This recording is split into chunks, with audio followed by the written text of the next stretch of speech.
In most developing economies across the globe, the lack of jobs and employment opportunities has been a challenge that has affected the well-being of citizens, particularly women. Women in the developing world are undergoing great socio-economic difficulties. Today in Nigeria, women are taking the lead in most wealth-generating activities. Collaborations between government agencies, MDAs, and the MDG's office have yielded successful programs to stamp out poverty in Nigeria. In the past years, critics have drawn attention to what they described as an absence of a supportive and enabling environment. However, at present, women farmers from across the country have different stories to tell. Our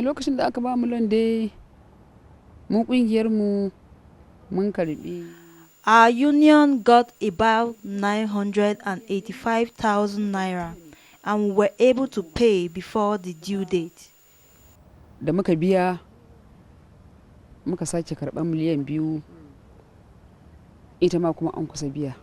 DJ and four of her friends got a loan of 985,000 naira from the MDG's agro-business loans. 2 years after this loan was disbursed to these rice farmers, they are already thinking big and are preparing for greater ambitions. The MDG's office has since identified agriculture as a critical component in the successful attainment of the Millennium Development Goals.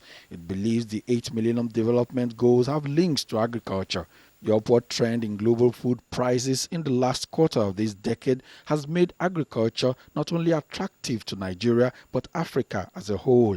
Now, to this end, the MDG's office is working hard to look into challenges facing many of Nigeria's farmers.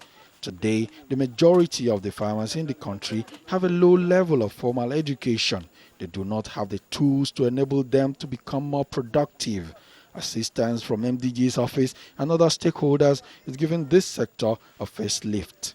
It's the agricultural credit that has been structured by the central bank is the one that really we believe is going to begin to open the doorway to increase production, to get access to market, to look at the linkages in manufacturing. That has been a challenge in the past because access to that credit was a problem. But this has been improved. There have also been a number of roundtable meetings that the Minister of Finance has encouraged with the private sector to look at employment, for instance. The greatest employer of us all in Nigeria is the agricultural sector, most of whom are women. And so that's important to us on the MDGs because they do carry the burden of poverty and every other goal. The issue of education is critical because people have to be enlightened in order to address those critical issues. So we are having more and more collaboration now between the Federal Ministry of Health and Education and all our agencies, including the MDG and National Planning Commission, to ensure that we do enlighten our people to be aware of their own surroundings so that they can be able to address those issues that we are facing.